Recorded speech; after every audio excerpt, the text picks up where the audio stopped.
Executive clemency refers to the power of the President to grant reprieves, commutation, and pardons, as well as to remit fines and forfeitures after conviction by the final judgment.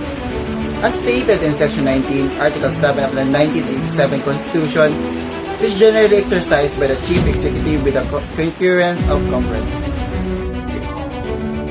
Executive clemency includes forms such as pardon, commutation of sentence, and parole, and is not a ministerial duty of the President. The Board of Pardons and Parole recommends the grant of any form of executive clemency to prisoners other than those entitled to parole. The President may grant pardons, commute sentence, or defer the implementation of sentence upon the recommendation of the Board of Pardon and Parole. So, here are the 6 personalities who have been granted executive clemency in the jurisdiction of the Philippines. Robin Padilla. Robin Padilla or Robin Hood Ferdinand Carreño Padilla was convicted of illegal possession of firearms and ammunitions under Presidential Decree 1866 on 25th of April 1994 by Angeles City Regional Trial Court. On the 26th day of October 1992, in the city of Angeles, Philippines, and within the jurisdiction of this honorable court, the above-named accused did then and there willfully, unlawfully, and feloniously have in his possession and under his custody and control one M16 baby Armalite rifle, SNRP 131120 with 4 long and short magazines, with ammunitions, one .357 caliber revolver Smith & Wesson, SN 32919 with 6 live ammunitions, and one .380 Pietro Beretta, SN A35723Y with clip and 8 ammunitions without having the necessary authority and permit to carry and possess the same, all contrary to law. Robin Padilla was sentenced to an indeterminate penalty from 17 years, 4 months, and 1 day of reclusion temporal as minimum to 21 years of reclusion perpetua as maximum, but was incarcerated in 1995. He served 3 years at the New Bilibid prison, and in April 1997, former President Fidel V. Ramos granted him conditional pardon, which expired in 2003. But during the presidency of President Rodrigo Duterte, he granted absolute pardon to Robin Padilla. This developed after Padilla made a courtesy call on the president at the Malacanang Palace. Duterte said that he just granted pardon in favor of Robin Padilla because in his original pardon, it does not state the full restoration of political and civil rights. Therefore, he could not travel, he could not get a permit to possess a gun again. The president said the pardon granted to Padilla guarantees full restoration of his civil and political rights, such as the right to vote, seek public office, travel, and be issued a Philippine passport. So the following are some of the reasons for granting the absolute pardon to Robin Padilla. Number 1. Original pardon did not restore all rights. Padilla's original pardon did not fully restore his civil and political rights, as he could not travel, obtain a permit to possess a gun, or vote. The absolute pardon granted by Duterte aimed to address these limitations.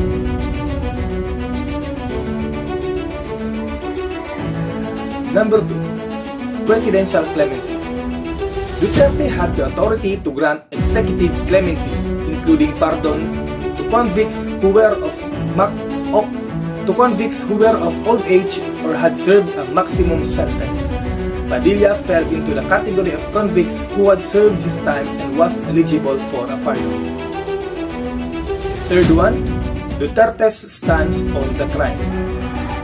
Duterte downplayed Padilla's crime, stating that it did not hurt anyone and that the weapons were not used to harm anyone. This suggests that Duterte saw the crime as less severe and deserving a full restoration of Padilla's rights. Chubito Plameras Jr. on 12 March 1997, Chubito Plameras Jr. during his incumbency as provincial governor of the province of Antique received 2 checks from the DE, CSPEF and the total amount of 5,666,667 pesos drawn against the land bank of the Philippines for the purchase of school desks and armchairs. Governor Javier likewise instituted a criminal complaint before the Office of Ombudsman against petitioner Ramirez for violation of Section 3 of RA number 3019. In its resolution dated 18 May 2000, the Office of the Ombudsman for Visayas found probable cause to indict petitioner for the offense charge.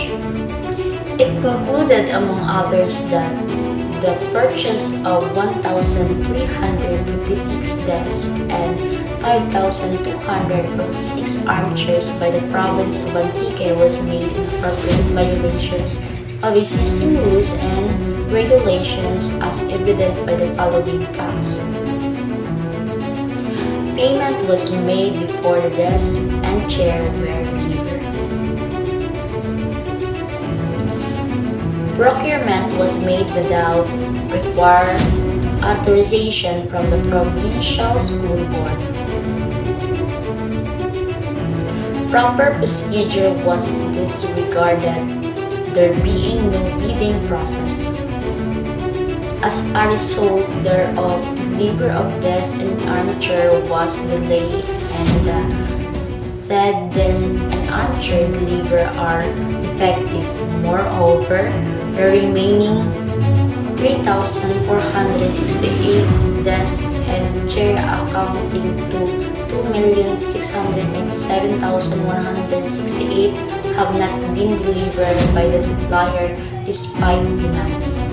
Unwarranted benefit was those given to the supplier and undue injury was caused to the government. Accused Chubito C. Plameras Jr. guilty beyond reasonable doubt of the offense of violation of Section 3 Republic Act Number 3019. Judgment hereby render sentencing the said accused to an indeterminate present term of 6 years and 1 month as minimum to 10 years as maximum and to suffer perpetual disqualification for public office.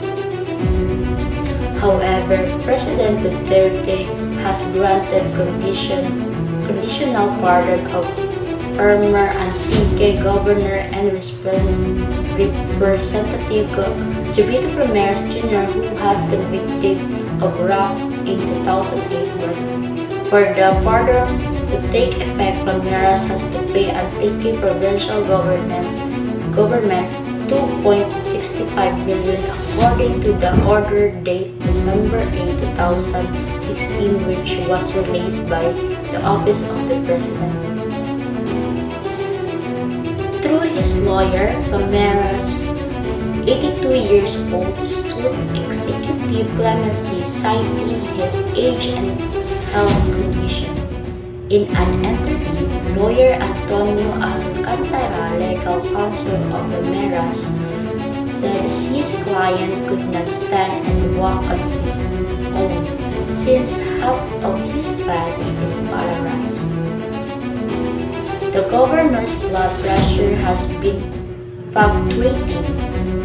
He said, as the law mandate, the president can grant executive clemency if there are real doubts about the guilt of the parties. The sentence is excessive or for humanitarian concerns such as illness and old age thereof. Chubito Plameras is qualified for the pardon granted upon him. Joseph Scott Pemberton. In 2014, Jennifer Loud, a Filipina trans woman, was killed by Joseph Scott Pemberton, a U.S. Marine in Olongapo, Philippines. Pemberton admitted to assaulting Loud and used a trans-panic defense. During his trial, the Olongapo court has found U.S.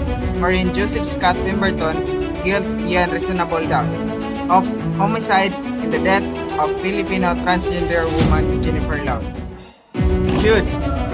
Jude Roline Henes Sabalde sentenced Pemberton to 6 to 12 years imprisonment for homicide, a sentence that was later reduced to 10 years after the charge was lowered from murder, which carries a heavier penalty, citing mitigating circumstances, including Loud not revealing her gender identity.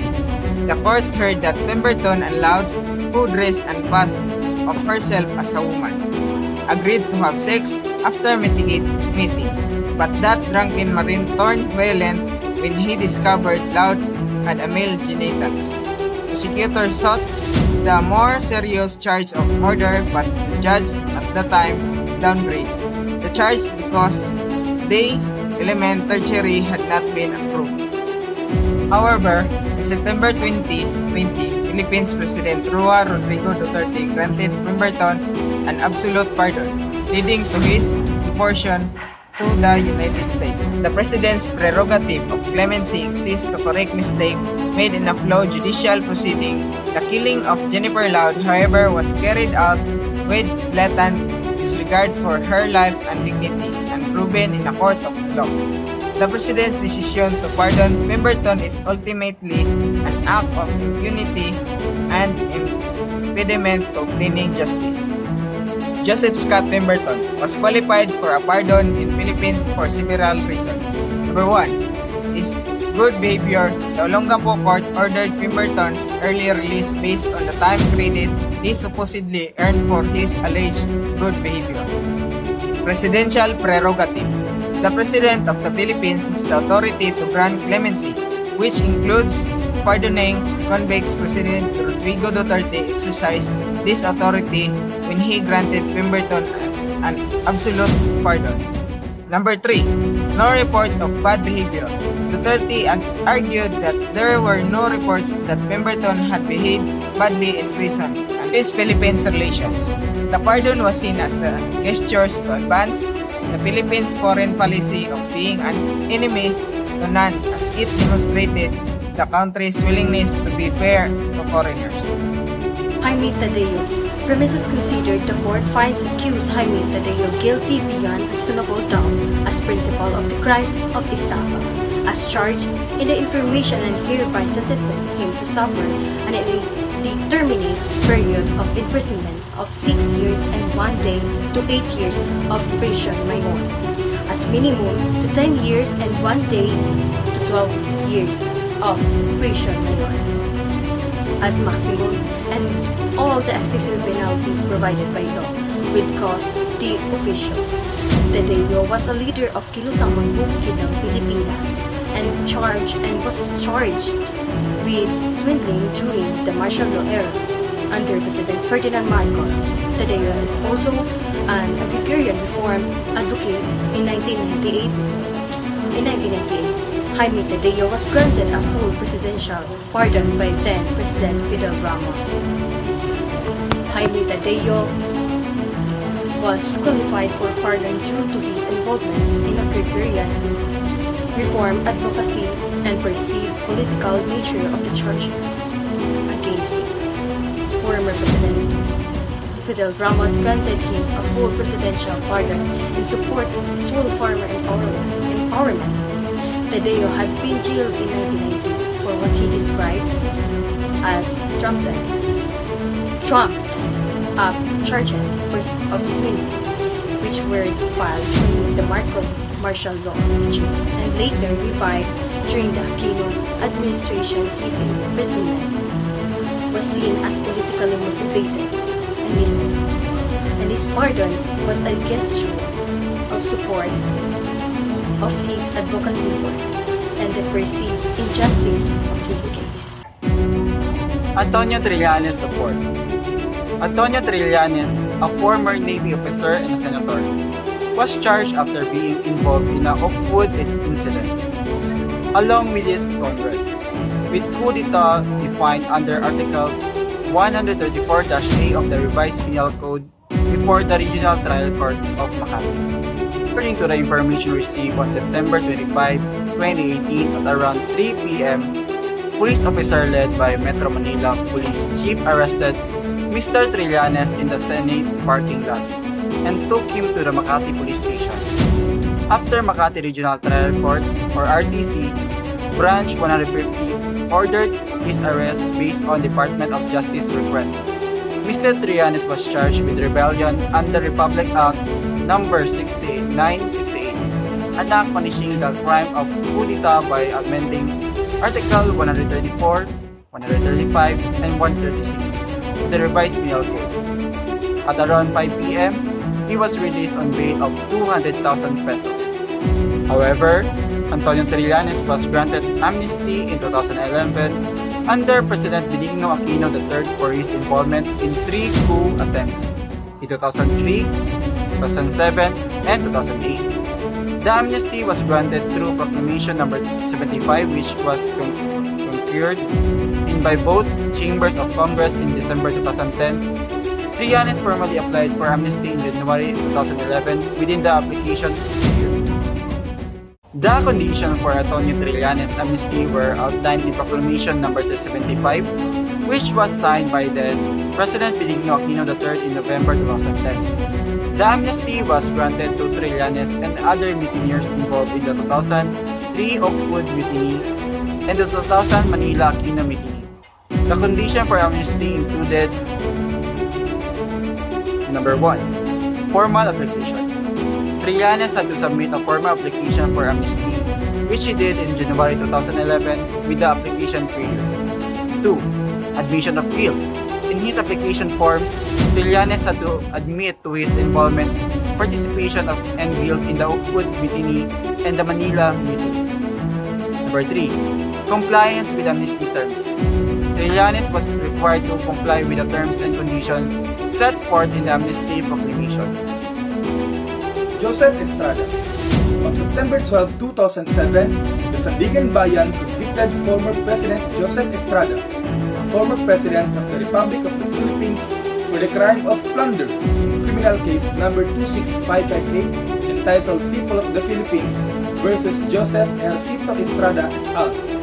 The dispositive part of the draft court's decision reads: Wherefore, in view of all the foregoing, judgment is hereby rendered in criminal case number 26558, finding the accused, former President Joseph Ercito Estrada, guilty beyond reasonable doubt of the crime of plunder, defined in and penalized by Republic Act No. 7080 as amended. The penalty imposable for the crime of plunder under Republic Act No. 7080 as amended by Republic Act No. 7659 is reclusion perpetua to death, there being no aggravating or mitigating circumstances. However, the lesser penalty shall be applied in accordance with Article 63 of the Revised Penal Code. Accordingly, the accused former President Joseph Ercito Estrada is hereby sentenced to suffer the penalty of reclusion perpetua and the accessory penalties of civil interdiction during the period of sentence and perpetual absolute disqualification. On October 25, 2007, however, former President Gloria Macapagal Arroyo extended executive clemency by way of pardon to Joseph Estrada. Presidential spokesman Ignacio Bunye says that pardon was granted under an existing government policy of releasing prisoners who are 70 years old, the fact that he had been in custody for over 6 years, and his commitment not to run for office again. This is in relation to the declaration of President Arroyo, which states as follows: Whereas the administration has a policy of releasing inmates who have reached the age of 70, whereas Joseph Ercito Estrada has been under detention for 6.5 years, whereas Joseph Ercito Estrada has publicly committed to no longer seek any elective position or office. In view hereof, and pursuant to the authority conferred upon to me by the Constitution, I hereby grant an executive clemency Joseph Ercito Estrada, convicted by the Sandigan Bayan of plunder and imposed a penalty of reclusion perpetua. He is hereby restored to his civil and his political